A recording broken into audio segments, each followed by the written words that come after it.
कुमारवयीन मित्रमैत्रिणींनो,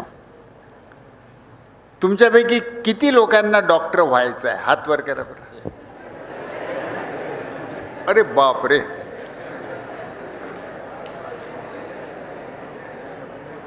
पण पुढचा प्रश्न, आपण जेव्हा एखाद्या गाडीत बसतो, रेल्वे स्टेशनवर जातो, तिथे वेगवेगळ्या दिशेने जाणाऱ्या ट्रेन्स, गाड्या आहेत. आपण गाडी बसताना काय विचार करतो? की गाडी किती चकचकीत आहे, सीटा किती चांगल्या आहेत याचा विचार करतो, की गाडी मला कुठे नेणार आहे याचा विचार करतो?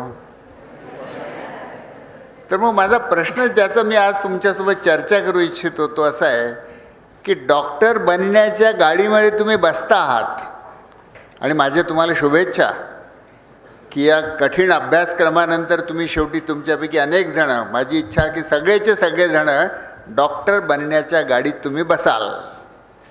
ती गाडी तुम्हाला कुठे घेऊन जाणार आहे?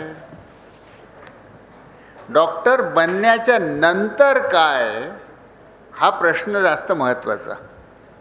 पण डॉक्टर बनण्यासाठी तुम्ही एवढी, प्रवेश मिळवण्यासाठी एवढी मेहनत करता, स्पर्धा करता, अभ्यास करता, प्रयत्न करता, कठोर परिश्रम करता. डॉक्टर बनल्यानंतर तुम्ही काय करू शकता, याची काही चर्चा मी आज तुमच्यासोबत करणार आहे. आणि हे करताना मी तुम्हाला कोणतंच प्रवचन देणार नाही, मी कोणताच उपदेश करणार नाही.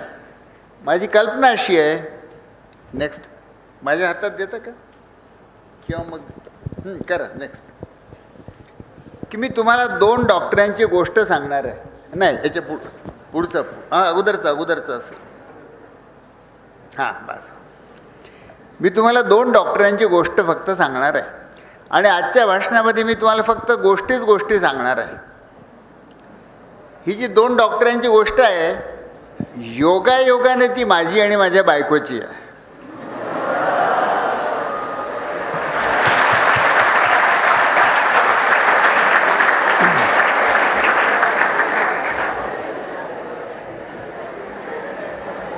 आता तुम्ही एवढे हसता म्हणजे तुम्हाला वाटतंय की काही रोमॅन्टिक कथा सांगणार आहेत की काय. तर तसा काही माझा इरादा नाही. यद्यपि आम्ही दोघं खरं म्हणजे क्लासमेट्स होतो.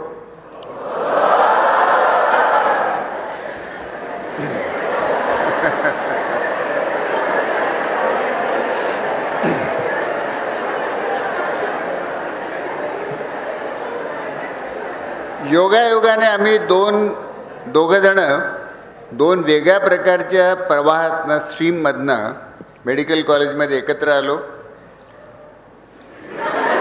पुन्हा योगायोगानेच म्हटलं पाहिजे, आता मात्र हसण्यासारखं नाही, की योगायोगाने आम्ही दोघं विद्यापीठामध्ये नेहमीच प्रथम येत गेलो. अखिल भारतीय पातळीवरती आम्ही दोघं प्रथम आलो. आणि त्यामुळे निव्वळ डॉक्टर नाही, तर डॉक्टरमधले जे सर्वोत्कृष्ट जागा जगात मानली जाते, ते जॉन्स हॉपकिन्स विद्यापीठ, तिथे जाण्यासाठी आम्हाला फेलोशिप मिळाली. तिथे आम्हाला शिकण्याचं भाग्य मिळालं. प्रश्न हा येतो की यानंतर काय? सगळंच काही मेडिकल क्षेत्रामधलं प्राप्त करून घेतलं तुम्ही, तरी प्रश्न येतो की सो व्हॉट, याच्यानंतर काय? हे कशासाठी? ही जी गोष्ट मी सांगणार आहे नेक्स्ट, या गोष्टीची सुरुवात माझ्या जन्मापूर्वीच झाली. ही झोपडी तुम्ही बघता काय, ओळखता येते का?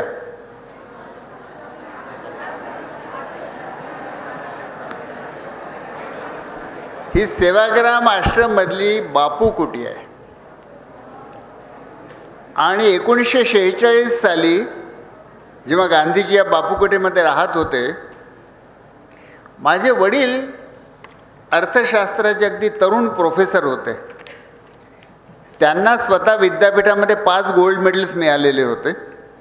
म्हणून गांधीजींच्या कॉलेजमध्ये त्यांनी बोलवून घेऊन त्याला आपल्या कॉलेजमध्ये त्यांनी प्राध्यापक केलं होतं. स्वातंत्र्ययुद्धात ते जेलमध्ये गेले, आणि त्यानंतर बाहेर आल्यानंतर ते अमेरिकेला शिकायला जात होते. अमेरिकेची ॲडमिशन झाली, व्हिसा झाला, प्रवासाचे तिकीट बनले. जाण्याच्या 1 आठवडा अगोदर ते गांधीजींचा आशीर्वाद घ्यायला या बापू कुटीत गेले. गांधीजी खाली बांबूच्या चटईवर बसले होते. माझे वडील त्यावेळी 28 वर्षांचे होते.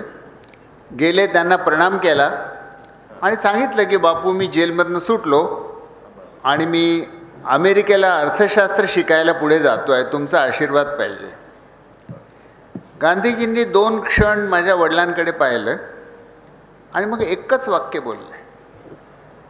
म्हणाले, हिंदीत बोलले म्हणून हिंदीत सांगतो, अर्थशास्त्र सीखना है तो अमेरिका के बजाय भारत के देहातों में जाओ. आणि बस गांधीजींचं लिहिणं सुरू. वडील मुकाट्यानं बाहेर आले आणि या बापू कुटीच्या बाजूलाच उभं राहून त्यांनी आपले अमेरिकेला जाण्याची कागदपत्र फाडून टाकले आणि अमेरिकेला जाण्याचा बेत रद्द करून 1 महिन्याच्या आतमध्ये ते जवळच्याच एका खेड्यामध्ये, बरबडी नावाच्या खेड्यामध्ये जाऊन शेतकऱ्यासारखं राहायला लागले आणि शेतकऱ्यासारखं जगून भारताचं अर्थशास्त्र समजून घ्यायचं. माझे आईवडील दोघेही तिथे असताना माझा जन्म झाला. त्यामुळे मी सांगितलं की माझ्या खरं म्हणजे माझ्या डॉक्टर होण्याची कहाणी ही माझ्या जन्मापूर्वीच सुरू होते, गांधीजींच्या ज्या वाक्याने की भारत के देहातों में जाओ. आणि त्यामुळे नेक्स्ट प्लीज. त्याच्यानंतर मी जेव्हा 13 वर्षाचं होतो, बऱ्याचदा खेड्यांमध्ये फिरलेलो होतो. मी आणि माझा मोठा भाऊ, माझ्या मोठ्या भावाचं नाव अशोक, तो माझ्यापेक्षा 4 वर्ष मोठा. एका उन्हाळ्यामध्ये आम्ही दोघं सायकलीवरनं खेड्याच्या बाजूने जात होतो. आम्ही सायकल थांबवली, थोडा घाम फुटला होता, थकलो होतो. मे महिना, हे वर्ष 1964. भारतामध्ये दुष्काळ, भारतामध्ये अन्नधान्य उत्पादन व्हायचं नाही. अमेरिकेमधनं मिलो यायची आणि ते खाऊन खाऊन भारतातले लोक जगायचे. तर आम्ही दोघांनी विचार केला की आपण आयुष्यात पुढे काय करायचं ते ठरवू. आणि मग आम्ही खेड्यांची स्थिती पाहिली. शेती उजाड, खायला अन्न नाही, लोक कुपोषित, आजारी. आणि आम्ही दोघांनी ठरवलं, मोठा भाऊ अशोक म्हणाला की मी खेड्यातली शेती सुधारतो. म्हणून मला काय मग उरलंच नाही. मी म्हटलं ठीक आहे, मग मी खेड्याचं आरोग्य सुधारतो. त्यामुळे वयाच्या 13 वर्षाचा असताना हा संकल्प जणू काय आम्ही दोघांनी केला. भारत जेव्हा स्वतंत्र झाला तेव्हा जवाहरलाल नेहरूंनी 14 ऑगस्टच्या नंतर 15 ऑगस्टच्या झेंडा फडकवताना जे वाक्य म्हटलेलं आहे ते जगप्रसिद्ध आहे की भारत स्वतंत्र होतो आहे, तर भारत आता काय करणार आहे, तर त्याला नियतीशी करार असं ते भाषण म्हणतात. ट्रिस्ट विथ डेस्टिनी, नियतीसोबत करार म्हणजे भविष्यात आम्ही काय करणार आहोत याचा एक संकल्प, याचा एक वादा. तर जणू तसंच आम्ही 2 भावंडांनी वयाच्या 13व्या आणि 16व्या वर्षी दोघांनी मिळून एकमेकांशी करार केला की एक जण भारतातली शेती सुधरवेल, दुसरा जण भारतातलं खेड्यांचं आरोग्य सुधरवेल. आणि याच्यानंतर जे काही मी केलं ते फक्त यासाठीच केलं. नेक्स्ट. 1984मध्ये शिक्षण आटोपून राणी आणि आम्ही जेव्हा अमेरिकेतनं परत आलो तेव्हा प्रश्न होता की आपलं वैद्यकीय ज्ञान जे काही आपल्याला मिळालेलं आहे ते कुठे वापरावं आणि जिथे गरज आहे तिथे वापरावं म्हणून. नेक्स्ट. हे तुम्ही बघता, भारत आहे, भारतामध्ये महाराष्ट्र आहे आणि महाराष्ट्रामध्ये बघा एक लाल गडचिरोली जिल्हा आहे. तो गडचिरोली जिल्हा अनेक दृष्टींनी लालच लाल होता. मृत्यू खूप होत होते, नक्षलवादी हिंसाही होती, नक्षलवादी आणि पोलीस यांच्या लढायामध्ये अनेक जण मरत होते. आणि तो हा भारत सरकार ज्याला लाल झालेला जिल्हा म्हणजे नक्षलवादी जिल्हा मानायचे, तिथे जायला स्वाभाविकपणे प्रत्येकाला भीती वाटायची. म्हणून आम्ही दोघांनी विचार केला की एक गांधीजींनी सांगितलं आहे भारत के देहातों में जाओ, जिथे गरज आहे तिथे गेलं पाहिजे. आणि महाराष्ट्रात सगळ्यात जास्त गरज जिथे आहे तिथे गेलं पाहिजे म्हणून आम्ही दोघांनी गडचिरोलीला जायचं ठरवलं. Next please. गडचिरोली जिल्हा खूप जंगलाने व्यापलेला जिल्हा आहे. जिल्ह्याचं 80% क्षेत्रफळ घनदाट जंगल आहे. नेक्स्ट. रामायणामध्ये आपण जे दंडकारण्य नाव ऐकतो ते म्हणजे गडचिरोली जिल्ह्याचं जंगल. आणि त्या जंगलामध्ये मध्ये मध्ये मोकळ्या जागांवरती गावं वसलेली आहे, अशी 1500 खेडी, एकमेकांपासून दूर, रस्ते नाहीत. नेक्स्ट, शेती आणि अगदी जुजबी शेती, भाताची शेती हे लोकांचं मुख्य काम. त्याच्यामध्ये पोटापुरतं तांदूळ त्याच्यातनं निर्माण होतो. नेक्स्ट, आणि जंगलातनं जाऊन जंगलातलं जे काही फळं, फुलं, पानं असतात, लाकडं, ती गोळा करायची. असं शेती आणि जंगल याच्यावर जगणारं जीवन तिथल्या लोकांचं. गोंड ही आदिवासी जमात तिथे मुख्यतः राहते. तुम्हाला माहीत नसल्यास सांगतो की भारतामध्ये एकूण 11 कोटी आदिवासी राहतात. सहसा आपल्याला त्याचा पत्ता नसतो, कारण ते कुठेतरी जंगलात राहतात, डोंगरात राहतात, पर्वतावर राहतात. 11 कोटी आदिवासी राहतात. आणि भारतातली सगळ्यात जास्त गरिबी, सगळ्यात जास्त निरक्षरता, सगळ्यात जास्त अंधविश्वास, सगळ्यात जास्त मृत्यू हे आदिवासींमध्ये आहे. नेक्स्ट, आणि ह्या आदिवासींचं पारंपरिक जीवन, त्यांचे नृत्य असतात, ढोलक वाजणं असतं. मांजरी, हे जे ढोलक आहे याला मांजरी म्हणतात, तर मांजरी वाजवून रेला नावाचं नृत्य गोंड आदिवासी करतात. नेक्स्ट, रस्ते नव्हते, गाड्या तर नव्हत्या. आणि म्हणून कोणी रुग्ण खूप आजारी असेल, एखादी बाई आजारी असेल, मूल आजारी असेल, तरी त्याला बैलगाडीतनं न्यावं लागायचं. नेक्स्ट, आणि प्रत्येक गावाच्या बाहेर, आदिवासी गावाच्या बाहेर मोहाच्या झाडाखाली तुम्ही बघता चित्रात, अशा प्रकारच्या लाकडी देवी देवतांच्या मूर्ती असतात. आणि त्या देवी देवतांना नावं, मराई, गडदेवता, बलकी देव, आणि प्रत्येक देव हा कोणत्या ना कोणत्या रोगापासून वाचवतो असे समज. आता याचा अर्थ काय होतो? आपण म्हणू आदिवासींचा अंधविश्वास, पण तेवढंसं नाही आहे बघा. जेव्हा रोग झाला आणि मृत्यू समोर दिसत असेल आणि उपचारच गावात मिळत नसेल आदिवासी भागात, तर लोकांनी काय करावं? म्हणून मग देवी देवता त्यांना नवस करणं, त्यांच्यासमोर कोंबडं कापणं, याच्या पलीकडे त्यांच्याकडे उपायच नव्हते. म्हणून एका अर्थाने ही अंधश्रद्धाही आहे, पण दुसरीकडे ते हेही दाखवते की आरोग्यसेवा उपलब्धच नाही, म्हणून लोक मजबूरून बिचारे अंधश्रद्धेकडे वळतात. नेक्स्ट, आणि मध्ये मध्ये मोठे बॉम्बस्फोटाचे आवाज, गाड्या अशा तोडक्या मोडक्या हवेत उसळतात, कारण नक्षलवादी हिंसा त्या जिल्ह्यामध्ये खूप होते.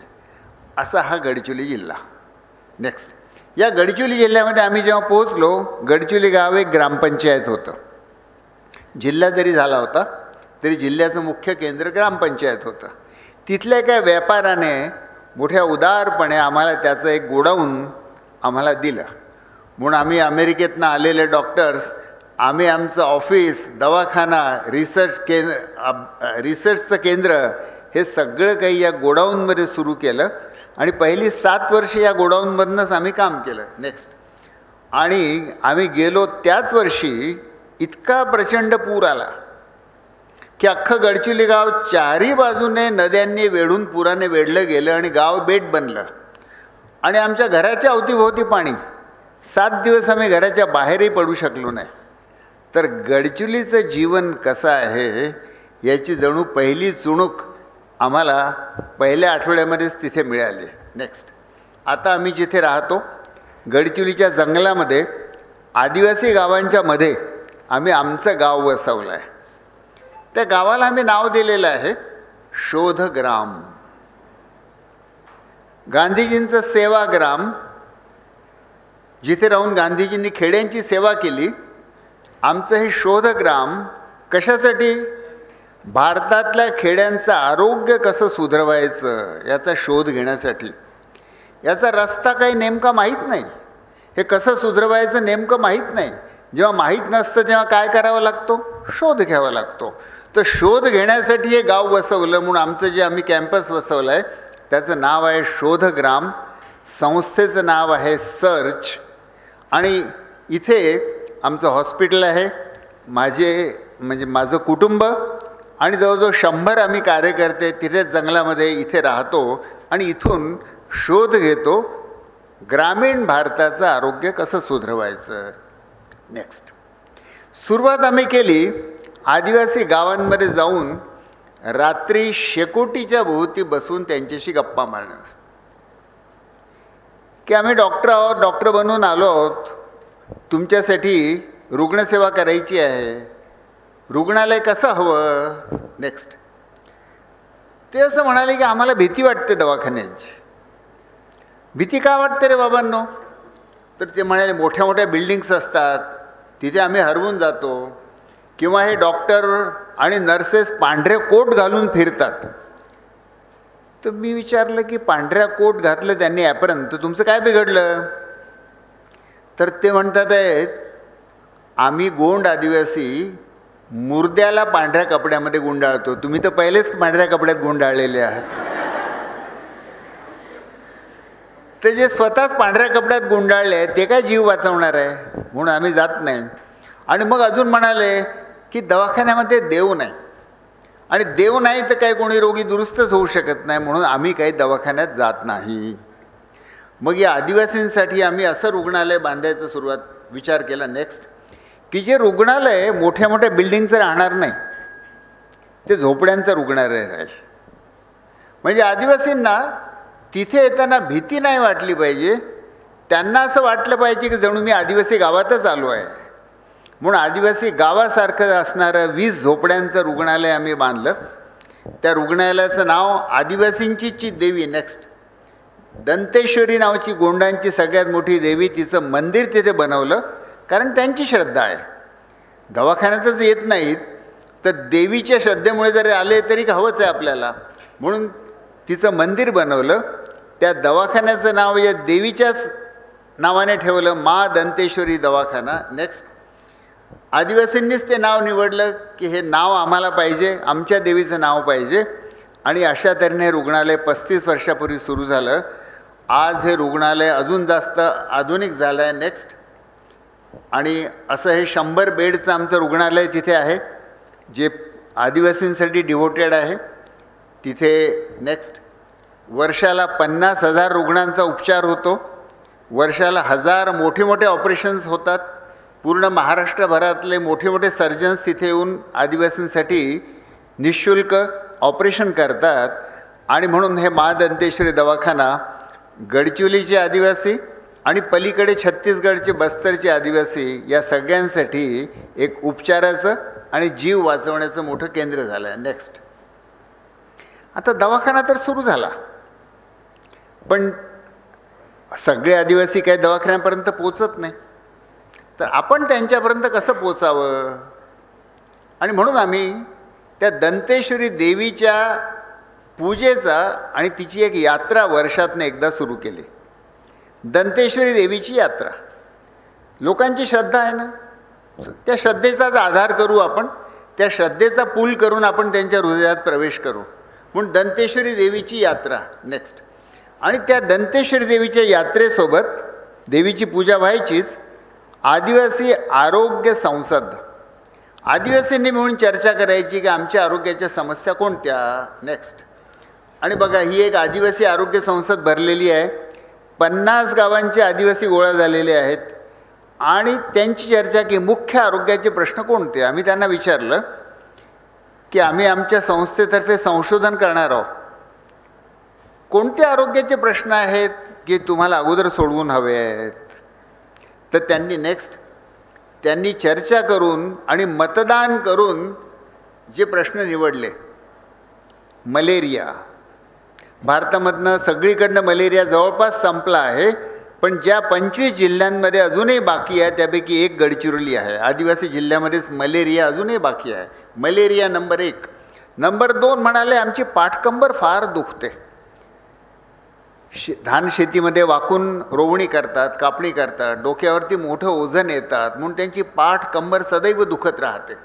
नंबर 3 ते म्हणाले की दारू ही आमची मोठी समस्या आहे. विषय बाया म्हणाल्या की आमचे नवरे दारू पितात, दारू पिऊन नशेमध्ये पडून राहतात, खूप मारतात आणि काहीच कामधाम करत नाहीत.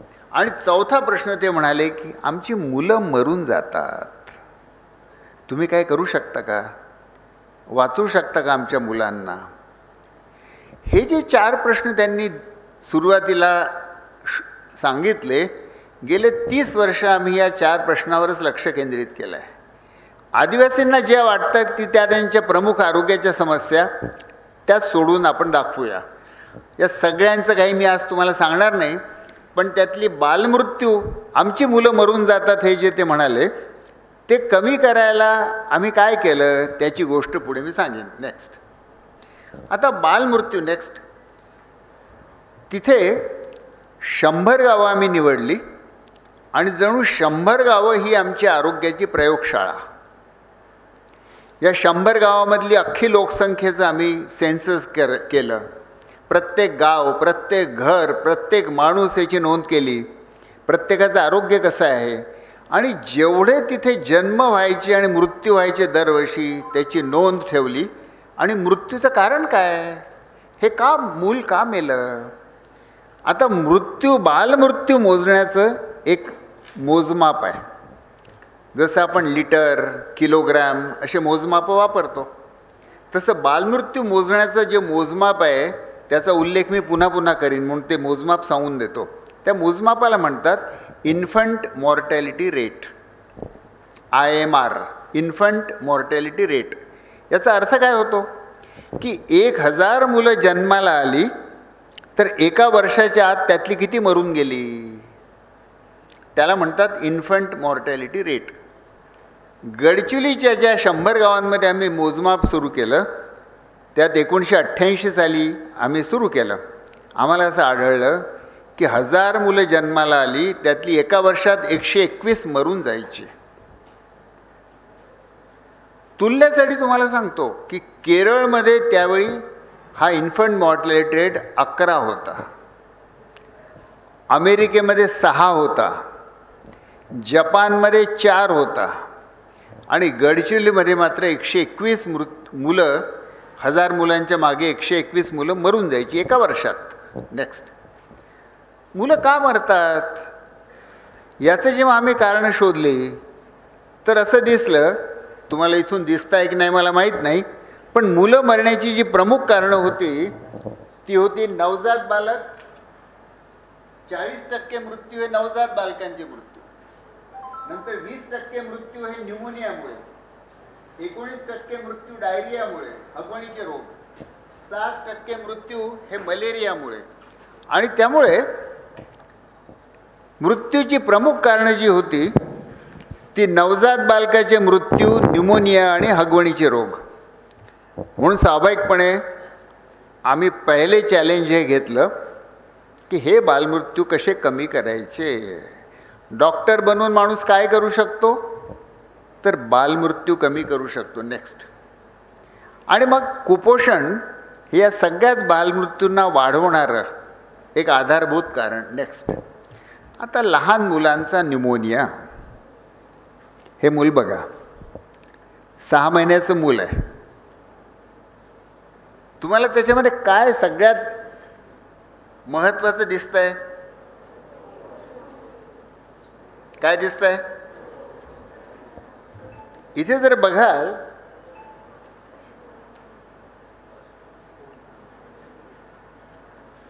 श्वास घेताना त्या मुलाला अतिशय कष्ट पडतात. 6 महिन्याचं मूल आहे, त्याला न्यूमोनिया झाला आहे, श्वास घेता येत नाही आहे, हवेसाठी ऑक्सिजनसाठी ते हपापलेलं आहे. आणि म्हणून जेव्हा श्वास घेतं तेव्हा त्याला इतका जोर लावावा लागतो की त्याची छाती आतमध्ये ओढली जाते. पुढे जेव्हा तुम्ही डॉक्टर बनाल, याला शब्द आहे सबकॉस्टल इंड्रॉईंग. हे श्वासाचा अतिशय त्रास असल्याचं हे चिन्ह आहे. हे कसं तपासायचं हेच मेडिकल कॉलेजमध्ये आपण शिकतो. तर हे लहान मुलं जी असतात त्यांना जेव्हा न्यूमोनिया होतो तेव्हा त्यांचा छातीमधला लंग्सचा, फुफ्फुसाचा काही भाग जो आहे तो भरून जातो पाण्याने. म्हणून श्वास घेतात, जसा माणूस बुडतो नदीमध्ये आणि हवेसाठी धडपडतो तसं हे मूल हवेसाठी धडपडत आहे, हवेत राहून हवेसाठी धडपडत आहे. त्यामुळे श्वासाचा त्रास हे न्यूमोनियाचं एक महत्त्वाचं चिन्ह. नेक्स्ट, अशा मुलं जी किती होते, श्वासाचा दर जर 60पेक्षा जास्त असेल जन्मल्यापासून 2 महिन्यापर्यंतच्या मुलाचा, आणि जर श्वासाचा दर 50 ते 60 असेल 2 महिने ते 12 महिन्याच्या मुलाचा, 50च्या वर असेल तर बहुतांशी हा न्यूमोनिया असतो. असा शोध कोणी लावला? फ्रँक शॅन नावाचा एक पीडियाट्रिशियन, बालरोग तज्ज्ञ ऑस्ट्रेलियामधला. त्याला देखील आमच्यासारखं आदिवासीमध्ये जाऊन काम करायची इच्छा झाली आणि तो पापुआ न्यू गिनी नावाचा देश आहे ऑस्ट्रेलियाच्या उत्तरेला पॅसिफिक समुद्रात. त्या पापुआ न्यू गिनीमध्ये जाऊन तो आदिवासींमध्ये काम करत होता आणि तिथे त्याने शोधून काढलं की जर तुमच्याकडे एक्सरे नसेल, स्टेथोस्कोप नसेल, तरी लहान मुलाचा न्यूमोनिया कसा निदान करायचा? तर श्वासाचा दर मोजा, आणि श्वासाचा दर 50च्या वर असेल किंवा 60च्या वर असेल तर तो न्यूमोनिया. नेक्स्ट, मग आता गावातल्या ज्या खेड्यातल्या आदिवासी बाया, त्यांना तर मोजताही येत नाही. 50 आणि 60पर्यंत कशा मोजणार? आणि त्यांच्याकडे घड्याळही नाही. मग त्यांना कसं कळणार की आपल्या मुलाला न्यूमोनिया झाला आहे? म्हणून हे एक छोटंसं उपकरण मी बनवलं. या उपकरणाचं नाव दिलं ब्रेथ काउंटर, श्वासमापक. हे काय करतं? तर ती जी बाई आहे ती बाळाकडे बघून श्वास मोजू शकते. आदिवासी बायांना देखील किंवा ज्या सुईणी होत्या खेड्यापाड्यातल्या, निरक्षर असल्या तरी 10पर्यंत 12पर्यंत मोजता येतं. भाजी घ्यायला, व्यवहार करायला एवढं तर प्रत्येकाला येतं. तर हे घड्याळ उलटं केलं की वाळूचं घड्याळ आहे. वाळू याच्यातनं वरून खाली जायला लागते. 1 मिनिटामध्ये ही सगळी वाळू खाली येते. म्हणजे घड्याळ जरी नसलं त्यांच्याकडे तरी वाळूच्या घड्याळाने त्यांना 1 मिनिट मोजता येतं. इथे मणी आहेत, 2 मणी आहेत. ही जी वरची ओळ आहे ती तान्ह्या बाळ्यासाठी, तिथे चित्र आहे, आणि खालची ओळ जी आहे ती 1 वर्षाच्या मुलासाठी. त्यांनी श्वास मोजायचा आणि 1 2 3 4 10 झाले की 1 मणी पुढे सरकवायचा, अजून 10 झाले की 1 मणी पुढे सरकवायचा, अजून 10 झाले 1 मणी पुढे सरकवायचा, अजून 10 झाले, कारण तिला 10च्या वर मोजता येत नाही, अजून 10 झाले की 1 मणी पुढे सरकवायचा. लाल मणी जर सरकला तर याचा अर्थ काय झाला? श्वासाचा दर 50च्या. अरे तुम्ही डायग्नोसिस करायला लागले, झाले की डॉक्टर? तर याचा वापर करून मी स्टेथोस्कोप वापरला आणि बायांनी, गावातल्या प्रशिक्षित बायांनी हे वापरलं ब्रेथ काउंटर. 50 मुलांवर आम्ही याची तपासणी केली तेव्हा या बायांचं रोग निदान 82% बरोबर होतं. आता हे ब्रेथ काउंटर हे अगदी सोपं. हे बनवायला मला त्यावेळी 15 रुपये खर्च लागला. 15 रुपयामध्ये एक निरक्षर बाईला आपण ही क्षमता देऊ शकतो की मुलाला खोकला असेल तर न्यूमोनिया आहे की नाही हे तिला याच्यामुळे ठरवता यायला लागलं. नेक्स्ट, आणि गावातल्या ज्या सुईणी होत्या, निरक्षर होत्या, ही एक यशोदाबाई नावची सुईणी आहे. बोधली नावचं खेडं गडचिरोलीतलं, तिथली ही सुईण. हिला आम्ही ट्रेनिंग दिलेलं आहे. ती दाखवते की कसं वापरायचं. नेक्स्ट, आणि ज्या बाळांना न्यूमोनिया असेल त्यांना मग अँटीबायोटिक, तोंडाने देणारं औषध देऊन उपचार करायचा. उपचार करण्यापूर्वी न्यूमोनिया असलेली बालकं जी गडचिरोलीत होती, तर न्यूमोनिया झाला तर 13.5% त्यातली मरून जायची. हा ग्राफ तुम्हाला दिसतोय, 13.5%. उपचार केल्यानंतर त्यांचं मृत्यूचं प्रमाण 1% देखील कमी झालं. न्यूमोनिया या रोगामुळे जगात सगळ्यात जास्त लहान मुलं न्यूमोनियामुळे मरत होती, पण त्याच्यामधलं मृत्यूचं प्रमाण 13.5%हून 1% खाली आणण्या एवढा मोठा चमत्कार. जरी सोपी पद्धत, न्यूमोनियाचा उपचार डॉक्टर नसेल तरी कसा करायचा हे गावातल्या बायांना जेव्हा शिकवलं तेव्हा गावागावामध्ये ही उपचार पद्धत उपलब्ध झाली. आणि त्याचा परिणाम असा झाला की जो अर्भक मृत्यू दर अगोदर मी म्हणालो तुम्हाला तो 121 होता, तो कमी होऊन 80वर आला. हे संशोधन ताबडतोब जगभरच्या वैज्ञानिक जर्नलनी, दी लॅन्सेट नावचं सगळ्यात जगातलं नंबर 1 मेडिकल जर्नल, त्यांनी प्रकाशित केलं. आणि 1993 साली जागतिक कार्यक्रम बनला न्यूमोनिया नियंत्रण मुलांमधला. आणि त्यात जी पद्धत ठरवली गेली त्याच्यात अतिशय मोठा भाग गडचिरोलीमध्ये ही जी पद्धत आम्ही शोधली की गावागावामध्ये न्यूमोनियाचा उपचार करण्याची क्षमता, म्हणजे गावागावात निरक्षर डॉक्टर निर्माण करायचे. गंमत बघा, बाया निरक्षर पण झाल्या डॉक्टरांच्या समकक्ष. आपल्याला खेड्यामध्ये वैद्यकीय उपचार पोचवायचे आहेत. डॉक्टर जरी नाही पोचू शकले तरी वैद्यकीय उपचार पोचू शकतात. आणि त्यामुळे न्यूमोनियाचे मृत्यू जगभर कमी व्हायला प्रचंड मदत झाली. नेक्स्ट, आता उरले कोणते मृत्यू? तर हे बाळ जे तुम्ही बघता, नवजन्माला आलेलं बाळ आहे. खेड्यामध्ये ही बाळं जन्माला येतात. बाळंतपणाची एक खोली असते. घरातली एखादी अंधारलेली खोली जी आहे ती बाळंतपणाची खोली म्हणून निवडली जाते. आणि दरवर्षी भारतामध्ये 2 कोटी नवजात बाळ खेड्यांमध्ये जन्माला येतात. एकूण भारतामध्ये 2.5 कोटी बाळ जन्माला येतात.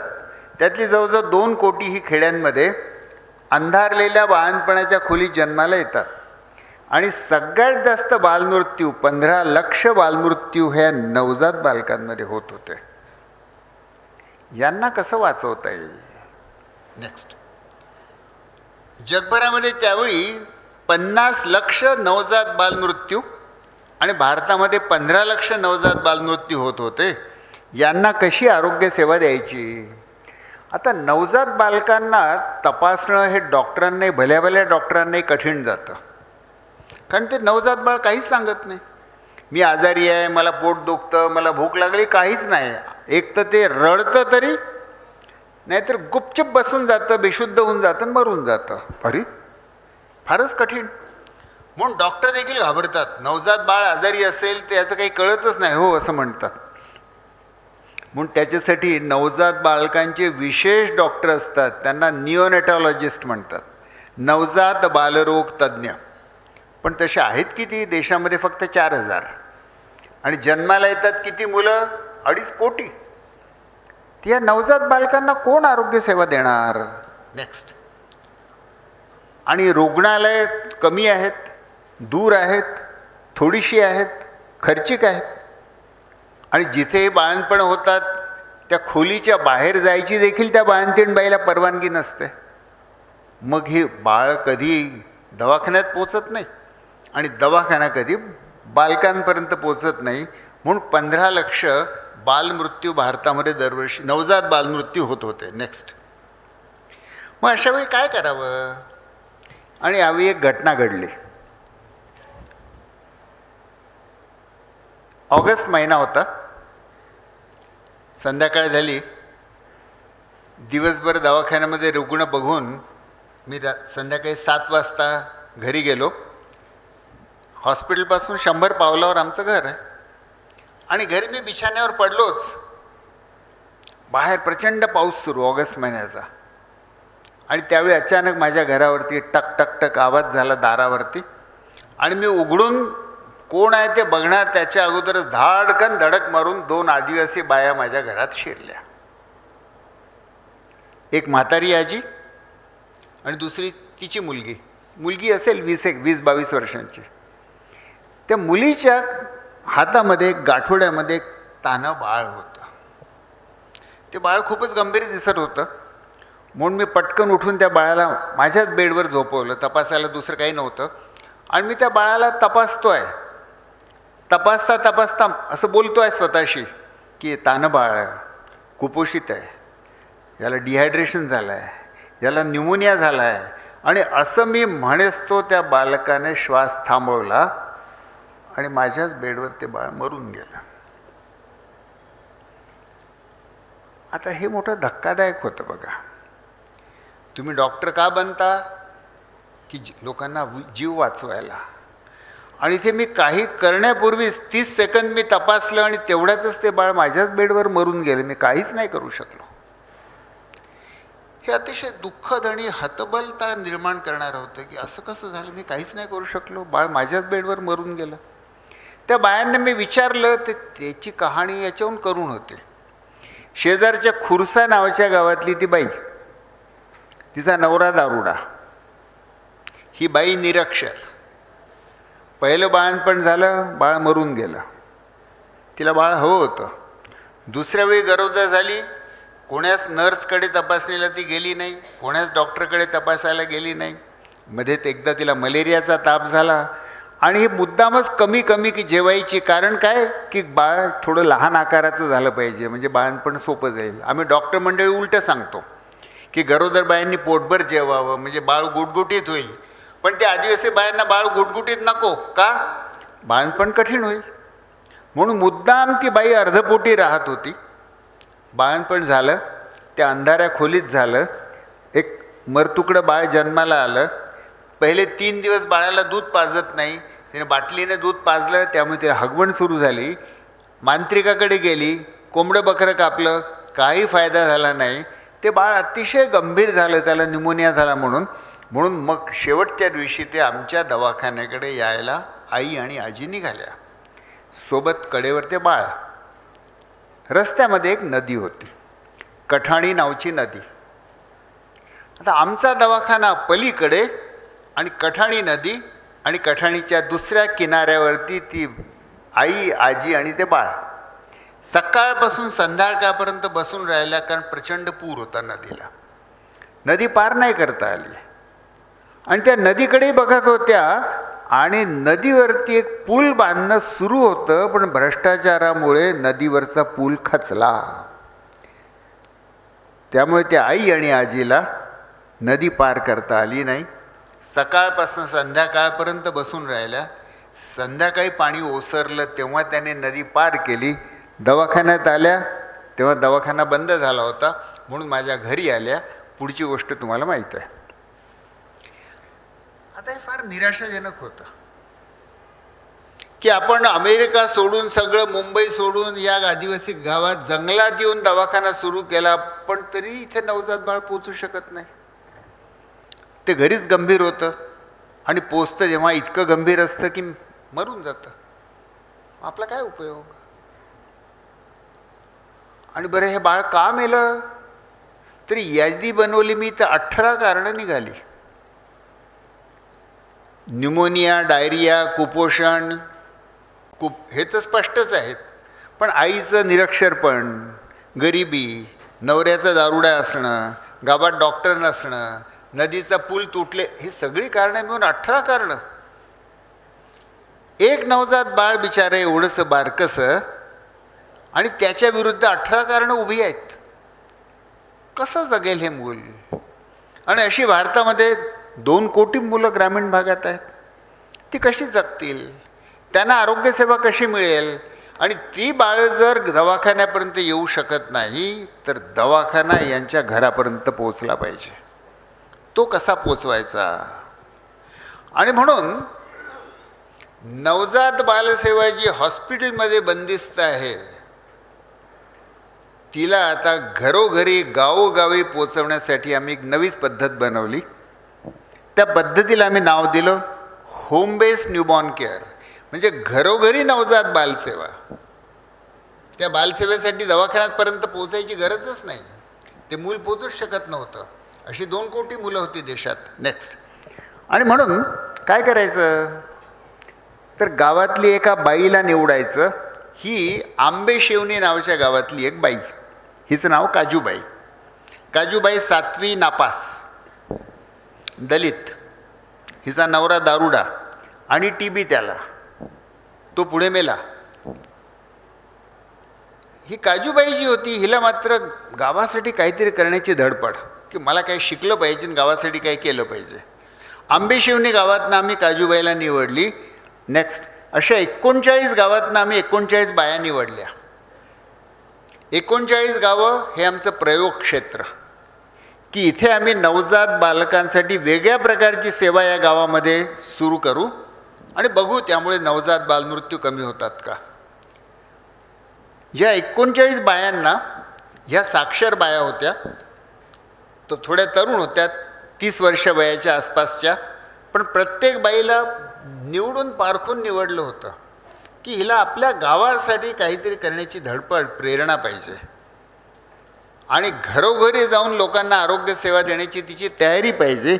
या बायांना आम्ही नाव दिलं आरोग्य दूत, आरोग्याच्या दूत. नेक्स्ट. आणि त्यांना प्रशिक्षण देऊन घरोघरी कशा भेटी द्यायच्या, गरोदर बायांना कसं तपासायचं, बाळंतपणाच्या वेळी हजर कसं राहायचं, नवजात बाळाची तपासणी कशी करायची, आईला सल्ला कसा द्यायचा. नेक्स्ट. बाळाचं वजन कसं मोजायचं. हे कमी वजनाचे बाळं, हे जुळं बाळ 2 निर्माण झालेले आहेत बोदली गावामध्ये.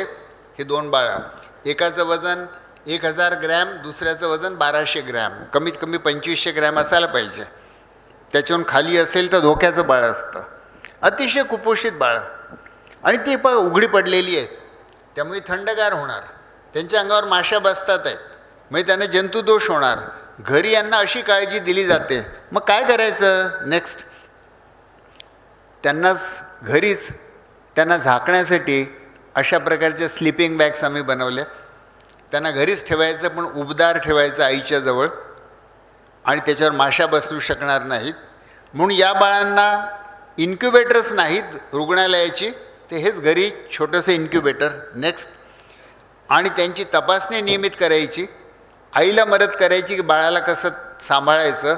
आणि जर त्यांना बाळांना जंतुदोष झाला तर जंतुदोष नवजात बालकांचा अतिशय घातक असतो. जंतुदोष झालेल्या नवजात बालकामधली 90% बालकं मरून जातात, इतका गंभीर आहे.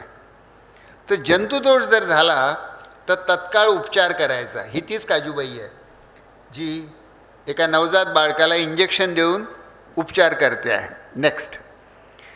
आता प्रश्न आमच्यासमोर असा आला की नवजात बालकांचा निदान उपचार करायला डॉक्टर लोक घाबरतात, आणि आपण या गावातल्या बायांना शिक्षण दिलं आहे नवजात बालरोग, या खरंच बरोबर आहेत का, यांना जमेल का. तर याची तपासणी करून घेऊ. म्हणून भारतातले जेवढे वैद्यकीय महाविद्यालये आहेत त्याच्यातले सर्वोच्च महाविद्यालय हे दिल्लीचं all India institute of medical sciences. तिथले जे नवजात बालरोग विभागाचे प्रमुख, ते तुम्हाला डोक्यावर पगडी घेतलेले जे शीख दिसतात आहेत, त्यांचं नाव डॉक्टर मेहरमान सिंग. तुम्ही जर मेडिकल कॉलेजला गेलात तर नवजात बालरोग शास्त्रासाठी यांचं पुस्तक असतं. हे भारतामधले नवजात बालरोग या विषयाचे भीष्माचार्य. असे 10 अतिशय वरिष्ठ नवजात बालरोग तज्ज्ञ आम्ही देशभरातनं बोलवले. त्यांनी आम्ही या प्रशिक्षित केलेल्या 39 आरोग्य दूतांची परीक्षा घेतली. 3 दिवस परीक्षा घेतली की यांना नीट उपचार करता येतो की नाही. आणि मग त्याच्या शेवटी त्याच्या परीक्षेचा निकाल सांगताना डॉक्टर मेहरबान सिंग म्हणाले की ह्या ज्या गडचिरोलीच्या 39 बाया सर्चने प्रशिक्षण दिलेले आरोग्यदूत, त्यांचं नवजात बालकाविषयीचं ज्ञान आणि कौशल्य हे माझ्या एम्समधल्या MBBS डॉक्टरपेक्षाही जास्त आहे.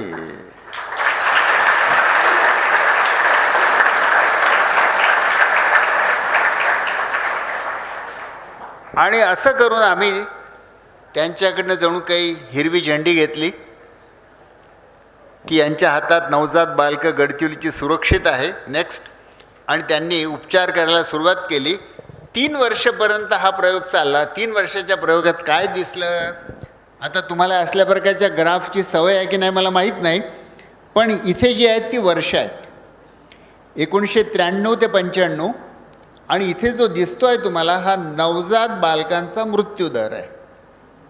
1000 नवजात मुलं जन्माला आली तर गडचिरोलीमध्ये त्यातली 60 मरून जायची 1993-95 साली. त्याच्यानंतर पुढे काय झालं तर पुढे हा जो पिवळा तुम्हाला दिसतो आहे हा शासकीय जिथे आरोग्यसेवा सुरू होत्या अशी 44 खेडी आहेत, तिथली आकडेवारी आहे. तिथे आम्ही काही करत नव्हतो.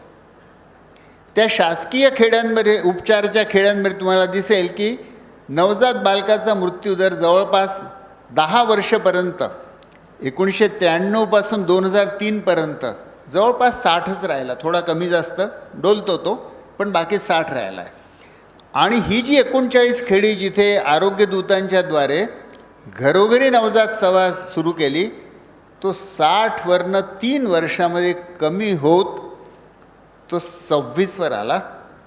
आणि पुढे नंतर आमचं संशोधन इथे संपलं आणि तरी हा सेवा कार्यक्रम आम्ही सुरूच ठेवला, तर 70% नवजात बालमृत्यूदर कमी झाला.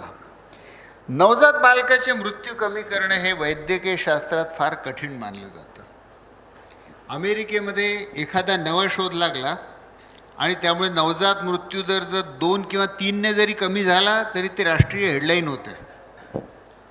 इथे या गडचिरोलीच्या 39 खेड्यांमध्ये नवजात मृत्यूदर 70% कमी झाला. नेक्स्ट.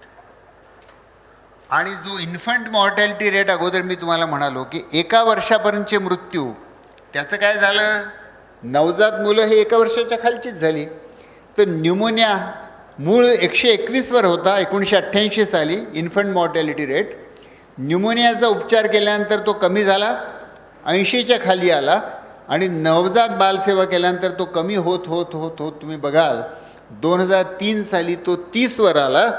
भारत सरकारने 2004 साली देशाचं राष्ट्रीय ध्येय ठरवलं आणि गडचिरोलीमध्ये या प्रयोगामध्ये तो 30वर आला होता. तर भारत सरकारने देशाचं राष्ट्रीय गोल ठरवलं की पूर्ण देशातला अर्भक मृत्यूदर, इन्फंट मॉर्टॅलिटी रेट कमी करून तो 30वर आणायचा. म्हणून जे गडचिरोली मागासलेलं, आरोग्यातलं काळं पाणी हे असं होतं, ते गडचिरोली आता देशाचं राष्ट्रीय ध्येय ठरलं. नेक्स्ट. आणि हा चमत्कार कोणी केला की हा इन्फंट मॉर्टॅलिटी रेट 121वरून 30वर आणला आणि आता तो 16पर्यंत कमी झालेला आहे. हा चमत्कार या 4 बायांनी केला. या बायांकडे थोडं काळजीपूर्वक बघा. यांचं काय विशेष आहे? यांनी हा चमत्कार केलाय. प्रत्येक खेड्यातल्या या 4 बाया, त्यांच्याकडे बघा, माझ्याकडे नका बघू. त्यात काय विशेष दिसतं तुम्हाला? त्यात विशेष हे आहे की काहीच विशेष नाही आहे. सर्वसामान्य कोणत्याही खेड्यामध्ये घरोघरी जशा बाया असतात तशा या बाया आहेत. अतिशय ऑर्डिनरी विमेन. ही जी आहे ही आई आहे, ही आजी आहे, ही सुईण आहे आणि ही त्या गावची आरोग्यदूत आहे. आणि 2 जुळी बाळं झालेली आहेत, ती कडेवर आहेत. प्रत्येक गावामध्ये अशा बाया घरोघरी असतात की आई, आजी, सुईणे आणि प्रशिक्षण दिलेली आरोग्यदूत. फरक काय झाला की फक्त या आरोग्यदूताला मी प्रशिक्षण दिलं आणि या 4 बायांनी चमत्कार केला. नेक्स्ट. चमत्कार केला. त्यांच्या हातात आम्ही काय दिलं होतं? ही काजूबाई पुन्हा आता म्हातारी झाली आहे बघा. 20 वर्षानंतरचा फोटो आहे हा तिचा. तीच काजूबाई, आपली हिरोईन. तुम्ही हसता पण ती खरंच हिरोईन आहे. कोणत्याही फिल्ममधल्या हिरोईनपेक्षा काजूबाई आणि या 39 आरोग्यदूत या देशातल्या हिरोईन्स आहेत. आणि या काजूबाईकडे एवढी साधी उपकरणं. किती किंमत त्यांची? एकूण उपकरणांची किंमत 1500 रुपये. नवजात बालकाला कसं तपासायचं, कसं सांभाळायचं याची उपकरणं. नेक्स्ट. आणि ती आरोग्यदूत, ती काजूबाई, तिच्या खांद्यामध्ये त्या शबनम बॅगमध्ये ती सगळी उपकरणं, तिच्या डोक्यामध्ये ज्ञान, तिच्या हातामध्ये कौशल्य की नवजात बाळाला कसं सांभाळायचं, आणि तिच्या हृदयामध्ये प्रेम, सेवा. तर ती काजूबाई आणि तिच्यासारखे आरोग्यदूत या अक्षरशः चालत्या फिरत्या दवाखाना बनतात. आणि खेड्यातल्या कोणत्याही गाव झोपडीत जाऊन ते जणू काही त्याचा दवाखान्यामध्ये परिवर्तित करतात आणि आजारी नवजात बाळकाची काळजी त्या घेतात आणि त्याचा जीव वाचवतात. नेक्स्ट. म्हणून या होम बेस न्यूबॉर्न केअर प्रयोगाचं बोधचिन्ह लोगो आम्ही असा ठेवला आहे. बघा तर काळजीपूर्वक. ती झोपडी आहे. झोपडीमध्ये बाई आहे, एक बाळ आहे. झोपडी खोली अंधारलेली होती. ती बाई असहाय्य होती की माझं आजारी बाळ मी कसं वाचवू. आणि तुम्ही एक ज्ञानाची खिडकी उघडा, आणि ती ज्ञानाची खिडकी उघडली आणि ती आईला आणि त्या आरोग्यदूतला दिली, तर आपल्या सक्षम आणि सबल हातावरती त्या बाईने अख्खं झोपडी आता हातावर उचलून घेतलेली आहे. तर हा जो प्रयोग आहे हा मुख्यतः सबलीकरणाचा प्रयोग आहे, एम्पॉवरमेंट. आरोग्याचं ज्ञान हे निव्वळ डॉक्टरांपुरतं देखील मर्यादित राहायला नको. कारण आरोग्य प्रत्येक व्यक्तीचं आहे, प्रत्येक घरामध्ये गरज आहे, प्रत्येक खेड्यामध्ये गरज आहे. डॉक्टर कमी आहेत, मग काय करायला पाहिजे? तर काय डॉक्टरांना जबरदस्तीने आपण मॅन्युफॅक्चर नाही करू शकत की आता 1 कोटी डॉक्टरची ऑर्डर दिली, धडाधडा छापून घेतले डॉक्टर. तसं काही होत नाही. आणि छापून घेतले तरी ते खेड्यात जात नाही. मग काय करायचं? तर वस्तुतः आरोग्याचं ज्ञान आणि त्याची कौशल्य घरोघरी आणि गावागावात देता आली पाहिजे. म्हणून त्यासाठी होम बेस न्यूबॉर्न केअरचं बोधचिन्ह जे आहे ते असं आहे, स्त्री सबलीकरण. लोकांना सक्षम करा की ते आपलं आरोग्य स्वतः सांभाळू शकतील. नेक्स्ट, हा प्रयोग जागतिक पातळीवर इतका गाजला की जगातलं नंबर 1चं जे मेडिकल जर्नल आहे द लॅन्सेट, त्याने तर तो तत्काळ प्रकाशित केला. पण पुढे द लॅन्सेटने एक विशेष अंक काढला. गेल्या 180 वर्षामध्ये लॅन्सेटमध्ये प्रकाशित झालेली जी सगळ्यात मैलाची दगड अशी संशोधनं होती, त्यांचं त्यांनी एक कलेक्शन, त्याचं नाव दिलं the vintage papers from the Lancet. लॅन्सेटमधून आजवर प्रकाशित झालेली 180 वर्षातली प्रमुख संशोधनं, त्याच्यामधली काही संशोधनं तुम्ही नावं ऐकले असतील. रोनाल्ड रॉसचं नाव ऐकलंय? ऐकलंय हो की नाही? नाही? अरे, ज्याने हे पहिल्यांदा शोधून काढलं की मलेरिया कसा होतो, तर मच्छराच्या चावण्यामधनं मलेरिया प्रसारित होतो, हे रोनाल्ड रॉसने शोधून काढलं. त्यासाठी त्याला 1906 साली नोबेल प्राईज मिळालं. आणि त्याने ते कुठे शोधलं? सिकंदराबादमध्ये, भारतामध्ये. त्यामुळे त्याच्यात रोनाल्ड रॉसचा पेपर आहे. तुम्ही लुई पाश्चरचं नाव ऐकलं आहे? लुई पाश्चरचा पेपर आहे त्याच्यामध्ये. त्याच्यामध्ये रॉबर्ट कॉकचं नाव ऐकलं आहे? नाही ऐकलं आहे. रॉबर्ट कॉकने TB कसा होतो आणि कॉलरा कसा होतो हे शोधून काढलं, त्याचे पेपर्स त्याच्यामध्ये आहे. बेंटिंग अँड बेसचं नाव ऐकलं आहे? नाही ऐकलं. बेंटिंग अँड बेसने डायबिटीजसाठी इन्सुलिन हे औषध शोधून काढलं, त्यासाठी त्यांना नोबेल प्राईज मिळालं. अशी जी अनेक मोठी मोठी नावं, ज्यांनी पेनिसिलिन शोधून काढलं, अँटीबायोटिक, तर असे सगळे पेपर्स त्या विंटेज पेपर इन लॅन्सेटमध्ये होते. आणि त्याच्यामध्ये जेव्हा तुम्ही 1990च्या दशकामध्ये येता, तुम्हाला हे कोणतं तरी एक गडचिरोली गाव आहे आणि त्या गडचिरोली गावाहून प्रकाशित झालेला होम बेस न्यूबॉर्न केअर हा पेपर त्याच्यामध्ये दिसतो.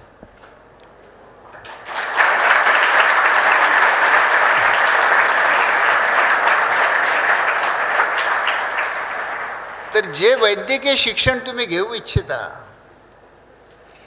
त्या वैद्यकीय शिक्षणाचं विज्ञान कसं बनतं आणि ते विज्ञान मला अमेरिकेच्या विज्ञानाचं काय करायचं? मला माझ्या देशातल्या खेड्यांसाठी जे विज्ञान आवश्यक आहे ते वैद्यकीय विज्ञान विकसित केलं पाहिजे.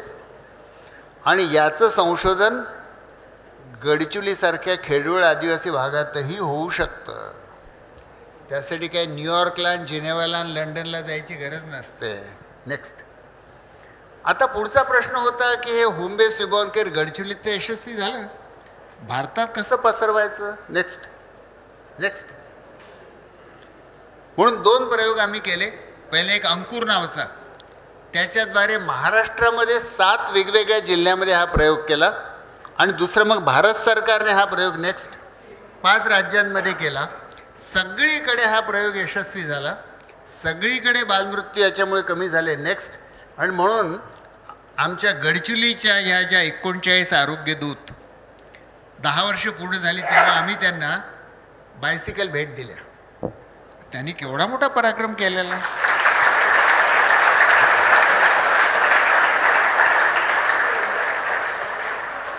कल्पना करा की या साध्या लुगडं घातलेल्या बाया खेड्यातल्या, पण यांनी जागतिक पातळीचं संशोधनामध्ये भाग घेतलेला आहे आणि जग जिंकून टाकणारे शोध लागण्याचे ते भागीदार आहेत.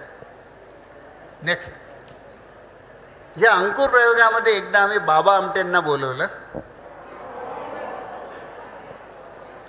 आणि हे शोधग्रामचं गेट आहे. या शोधग्रामच्या गेटच्या मागून 1 जानेवारी 2001चा सूर्योदय होतो आहे. नव्या शतकातला पहिला सूर्योदय. आणि महाराष्ट्राच्या पूर्व टोकाला गडचिरोली आहे म्हणून महाराष्ट्राचा सूर्योदय सगळ्यात पहिले गडचिरोलीत होतो. जो लातूरला नंतर पोहोचतो, मुंबईला शेवटी पोहोचतो.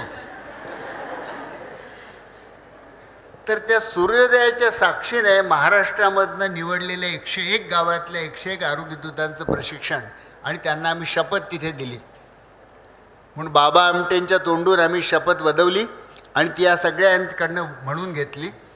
भारत सरकारने आम्हाला अशी विनंती केली की हा प्रयोग आपल्याला राष्ट्रीय करायचा आहे. पूर्ण देशामध्ये याच धर्तीवरती आशा कार्यक्रम निर्माण करून देशात गावोगावी अशा प्रकारचे आरोग्यदूत निर्माण करायचे आहेत.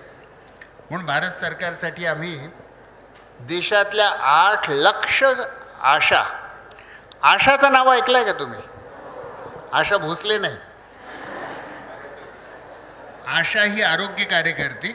भारत सरकारने आरोग्यदूतच्याच धर्तीवरती प्रत्येक गावात एक आरोग्य कार्यकर्ती निर्माण करायचं ठरवलं आणि त्यांना प्रशिक्षण देण्यासाठी आम्हाला विनंती केली.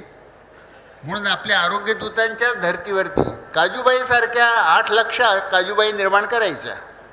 छापता येत नाहीत, माणसांना प्रशिक्षण द्यावं लागतं.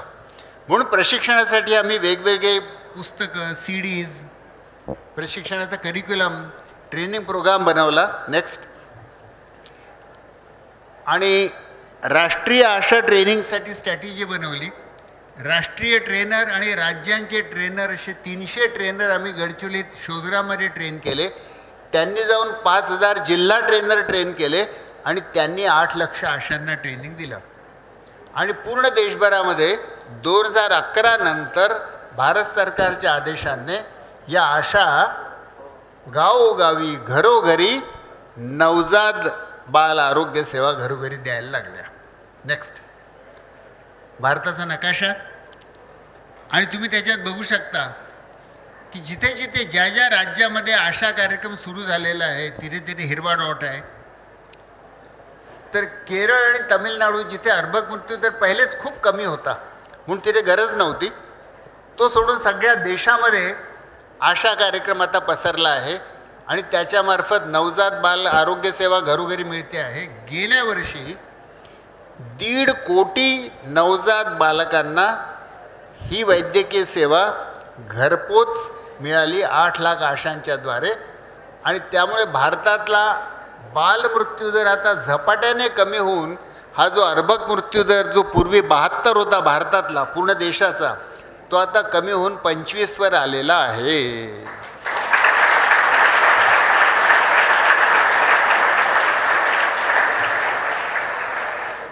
याचं मोठं श्रेय भारत सरकारला आहे.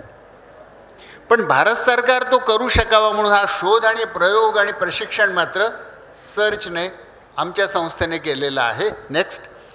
आणि तुम्ही इथे बघाल की पंतप्रधान एका मन की बातमध्ये त्यांनी देशभरातल्या आशांसोबत संवाद साधला. देशभरातल्या 8 लाख आशा जागोजागी आणि इकडे पंतप्रधान दिल्लीमध्ये आणि 2 वे संवाद सुरू आहे.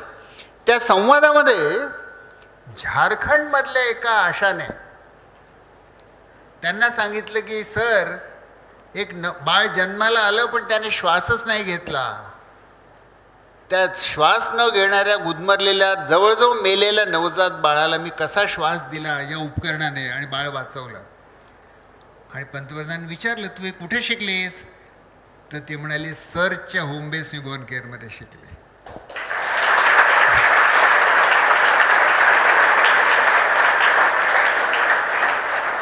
तर आता देशभरातल्या आशा हे गडचिरोलीचं तंत्र जे विज्ञानाने सिद्ध झालं ते शिकून भारतातले बालमृत्यूचा दर जसं सरांनी सांगितलं पूर्वी 25 लक्ष होते, आता ते कमी होत होत 5 लक्षावर आलेलं आहे. दरवर्षी 20 लक्ष बालकांचे जीव आपण या प्रयोगाच्या द्वारे वाचवू शकत आहोत. नेक्स्ट. आणि गडचिरोलीचा हा प्रयोग आता जागतिक झालेला आहे. 80 देशांमध्ये हा प्रयोग वापरला जातो आहे, ही पद्धत वापरली जाते आहे. WHO डायरेक्टर जनरल सध्या जे आहे टेड्रॉस, या टेड्रॉसने ऐकलं या प्रयोगाविषयी. ते इथिओपियाचे आरोग्यमंत्री होते WHO जाण्यापूर्वी. त्यांनी इथिओपियामधनं 2 टीम पाठवल्या, राष्ट्रीय टीम, की जाऊन गडचिरोलीत जाऊन ही पद्धत शिकून या. आणि ती मंडळी आमच्याकडे आली, 2 आठवडे राहिली. त्यांना ट्रेनिंग देण्यात आलं. आणखी ते त्यांनी पूर्ण इथिओपियामध्ये लागू केलं. तर सध्या 80 देशांमध्ये ही पद्धत वापरण्यात येत आहे. नेक्स्ट. बालमृत्यू विजय झाला, पण अजून अनेक समस्या, नव्या समस्या. ब्लड प्रेशर आहे, लकवा आहे, हृदयरोग आहे, कॅन्सर आहे, मानसिक रोग आहेत, दारू तंबाखू आहेत. हे नवे रोग आता वाढलेले आहेत. बहुतेक मृत्यू आता याच्यामुळे होतात आहेत. हे सोडवायला पाहिजे. कसे थांबवायचे, कसे सोडवायचे, याचा मार्ग आम्ही शोधतो आहोत. पण माझी दाढी आता पांढरी झाली आहे, तर मला माहीत नाही किती काळ मी अजून शोध करू शकेन. म्हणून मी आज इथे आलो.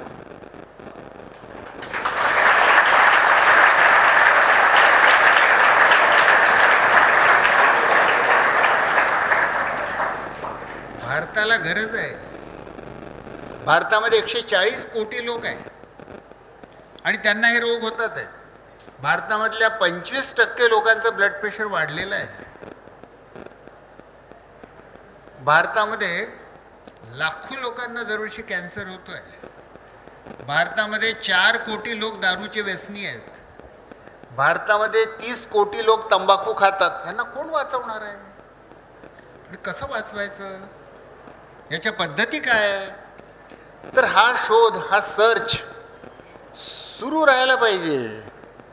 नेक्स्ट. आता एक प्रश्न येतो की हा आरोग्याचा शोध तर सुरूच राहायला पाहिजे, पण सोबत अजून एक प्रश्न आहे की मी स्वतःला कसं वाचवू? प्रत्येकजण आज स्पर्धेच्या युगामध्ये स्वतःचं करिअर बनवण्यासाठी धडपडतो आहे. प्रचंड तीव्र स्पर्धा आहे. इतकी तीव्र स्पर्धा आहे की KGच्या आणि बालवाडीच्या ॲडमिशनपासून ही स्पर्धा सुरू होते.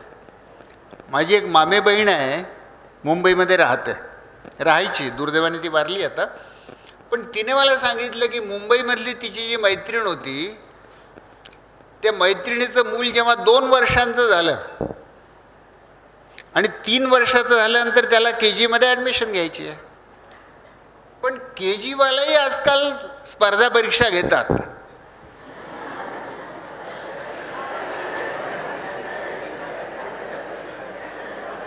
KGमध्ये ॲडमिशन हवी असेल तर ते मूल हुशार पाहिजे. आणि कल्पना करा की 3 वर्षाच्या मुलाची ते परीक्षा घेतात की हे पोरगं हुशार आहे का, तरच घेऊ आमच्या KGमध्ये. म्हणून या 2 वर्षाच्या लहान मुलाला त्यांनी ट्युशन लावली.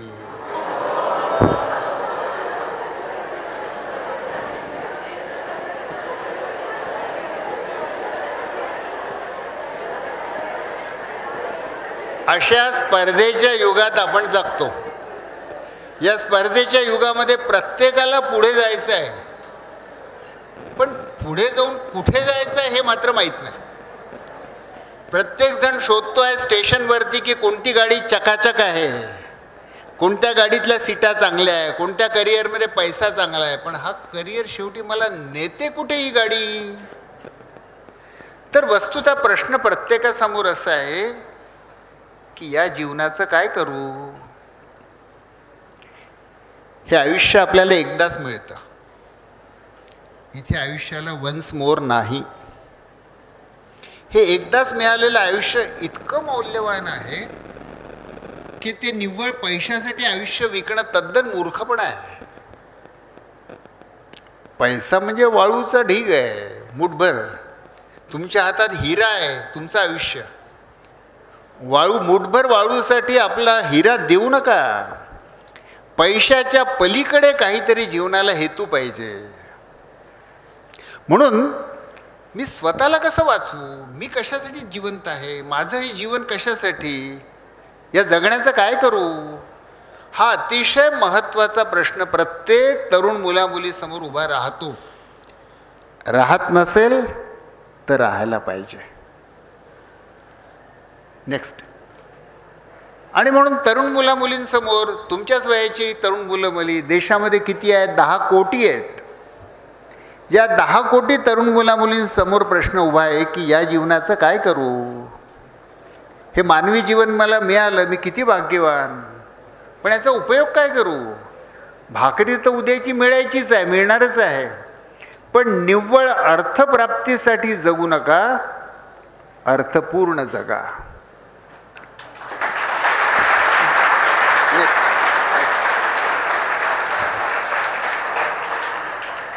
हा शोध घ्यायला मदत व्हावी तुमच्यासारख्या वयोगटातल्या तरुण मुलामुलींना, म्हणून निर्माण नावाचा एक युवा उपक्रम आम्ही सुरू केलेला आहे गेली 20 वर्ष. त्याच्यामध्ये महाराष्ट्रातनं निवडक 300 मुलं मुली युवा आम्ही दरवर्षी घेतो. त्याच्यामध्ये मुख्य हेतू हा की माझ्या जीवनाचं काय करू याचा शोध घेता आला पाहिजे. कोणी तिथे ठरवून दिलेलं नाही आहे की तुम्ही डॉक्टरच व्हायचं, की इंजिनियरच व्हायचं, की शिक्षकच व्हायचं, की मॅनेजरच व्हायचं, की पॉलिटिकल लीडर व्हायचं, की लेखक व्हायचं, की वकील व्हायचं. प्रत्येकाने आपापला शोध स्वतः घ्यायचा आहे की मला या जीवनाचं काय करायचं आहे, मला काय बनायचं आहे. पण मला त्याच्यामध्ये जीवन हे पर्पजफुल वाटलं पाहिजे, सार्थक वाटलं पाहिजे. सार्थकता माझ्या जीवनाची कशात आहे हे मला शोधायचा अवसर मिळाला पाहिजे. नाही तर आईवडिलांनी ठरवून टाकलं की याने इंजिनियरच झालं पाहिजे किंवा याने डॉक्टरच झालं पाहिजे, मी आपलं घाण्याला जुंपून घेतलं. अरे पण मला नाही व्हायचं डॉक्टर, असं नाही चालणार, तुला व्हावंच लागेल. आपल्यापैकी बहुतेक जणांना 8वी 9वी झालो की घाण्याला जुंपतात आणि मग आपल्याला इकडे तिकडे बघायची संधीच नसते. पढाई करो, पण पढाई तर अभ्यास तर करावाच लागतो, जीवन स्पर्धेचं आहे. पण म्हणून कोणीतरी आपल्याला ही वेळ दिली पाहिजे की या जीवनाचं करायचं काय. डॉक्टर जरी झालो तरी डॉक्टर बनवूनही काय करायचं आहे याचा शोध घेण्याची संधी मिळाली पाहिजे.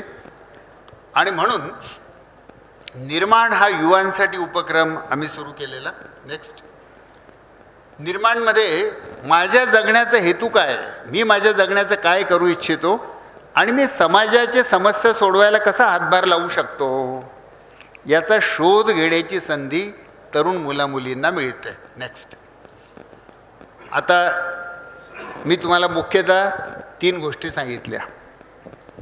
एक, गांधीजींचं ते वाक्य की भारत के देहा तुम्ही जाओ, आणि भारतातल्या खेड्यांची मी जी काही लहानपणी परिस्थिती पाहिली ते बघितल्यानंतर माझ्या जीवनाला एक स्वप्न मिळालं की आपल्याला भारताच्या खेड्यांचं आरोग्य सुधारवायचं आहे.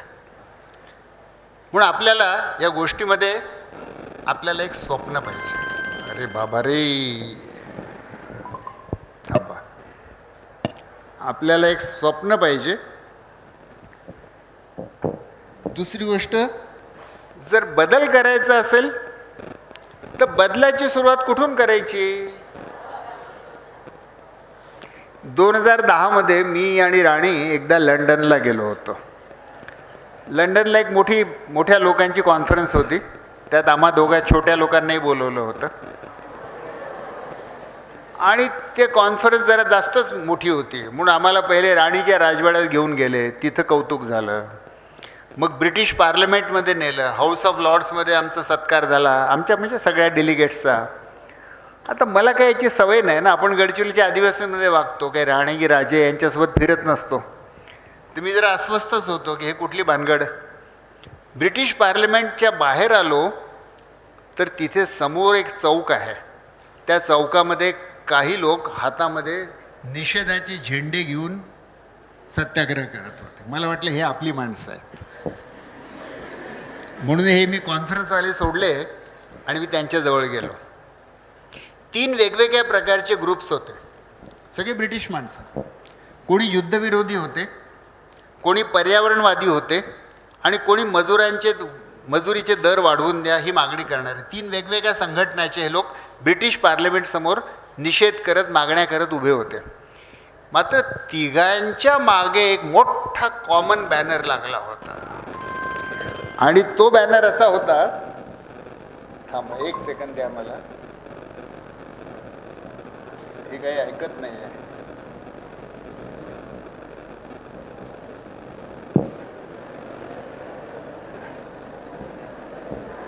हे लोकमतच्या संपादकांचा फोन येतो आहे, पण मी तो नंतर घेईन. तर लंडन, तर या तिन्ही गटांचे, हे तिन्ही गट वेगवेगळे होते, त्यांचे एकमेकांशी काही घेणं देणं नव्हतं. तिघांचे मागे एक कॉमन बॅनर लागला होता आणि त्याच्यावर लिहिलं होतं, be the change yourself that you wish to see in the world, Mahatma Gandhi.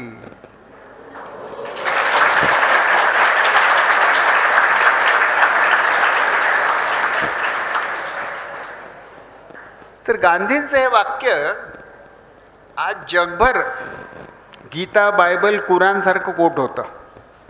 परिवर्तनाची सुरुवात कुठून होते? नेक्स्ट.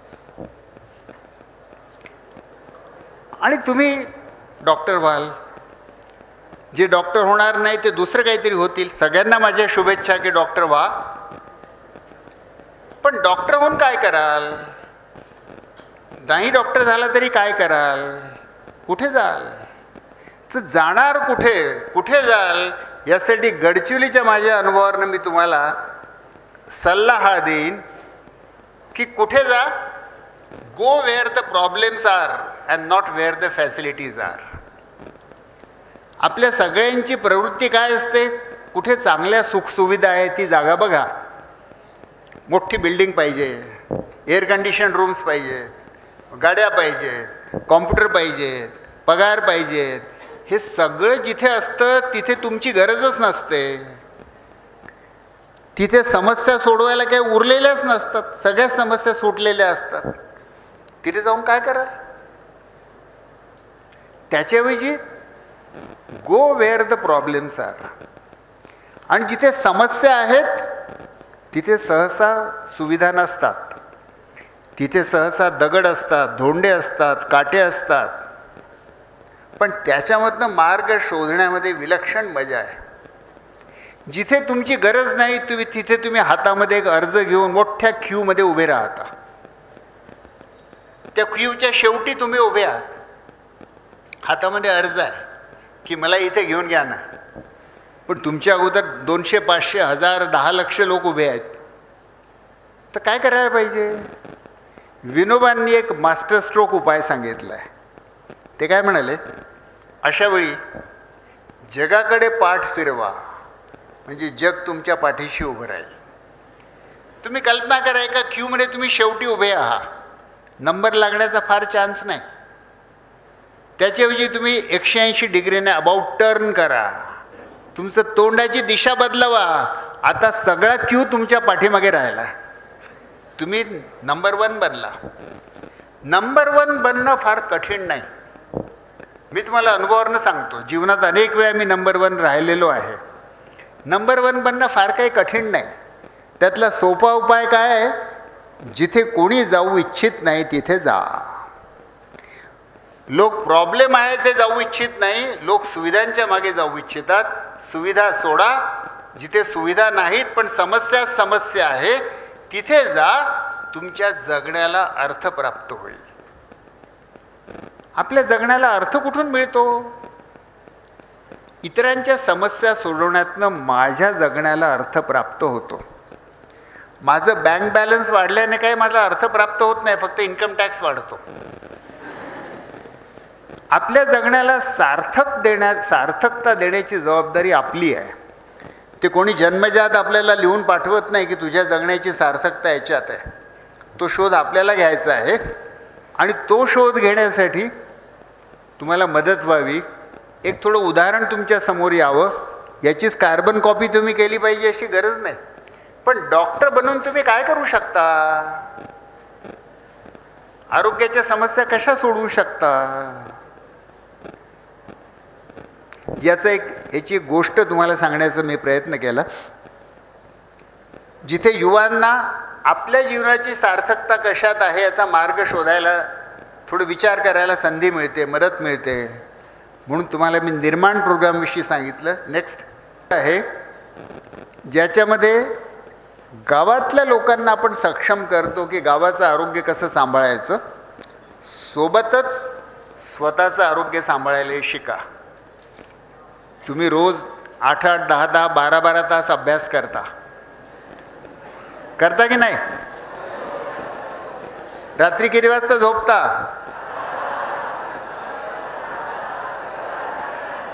पण तुमचं स्वतःच्या जेवणाकडे लक्ष द्या, स्वतःच्या मानसिक स्वास्थ्याकडे लक्ष द्या. ताण करून घेऊ नका, थोडासा का होईना व्यायाम करा. आणि आज जरी शक्य नसेल, कारण तुम्ही स्पर्धा परीक्षेची तयारी करता, पण तुमच्या अख्ख्या जीवनामध्ये तुम्हाला स्वतःच्या आरोग्याची काळजी घेतली पाहिजे. तर स्वतःच्या आरोग्याची काळजी स्वतः घेणं आणि समाजाच्या आरोग्याची काळजी घेणं, याला मी नाव दिलं आहे आरोग्य स्वराज्य. डॉक्टर जे व्हायचं ते नुसतं स्वतः पांढरा कोट घालून एका छानपैकी चकचकीत कारमध्ये बसून स्टेथोस्कोप गळ्याला लावून एक बंगला बनवायचा, यासाठी डॉक्टर बनण्यात काही मजा नाही गड्या. हे तर लाखो डॉक्टरांनी अगोदरच करून टाकलेलं आहे. ही शिळी वाट झाली. शिळी भाकरी खाऊ नका, आपली स्वतःची भाकरी ताजी बनवा. त्यासाठी स्वतःची स्वप्न स्वतः निर्माण करा की डॉक्टर बनून मी काय करू शकतो, डॉक्टर बनून मी काय करणार आहे. आणि जे स्वप्न बघाल त्यासाठी परिवर्तनाची सुरुवात स्वतःपासून करा. बी the change your self. Next, म्हणून हे शेवटी सर्चमध्ये जे संशोधन मार्ग शोधणं आमचं सुरू आहे ते अजूनही सुरूच आहे. ज्याला कोणाला संपर्क करायचा असेल त्यासाठी ईमेल पत्ताही तिथे दिलेला आहे. पण मी असं म्हणेन की अशी प्रत्येकाला आपापली वाट शोधायची आहे. जीवनाच्या जंगलातनं, भारताच्या अंधारलेल्या खेड्यांमधनं, झोपडपट्ट्यांमधनं, लाखो गरीब लोकांमधनं जी मरतात आहेत दरवर्षी, त्या अंधारामध्ये आरोग्याची वाट शोधण्यासाठी तुम्हाला डॉक्टर व्हायचं आहे. असं जीवनाचं स्वप्न तुम्हाला मिळो, असं म्हणून मी धन्यवाद देतो.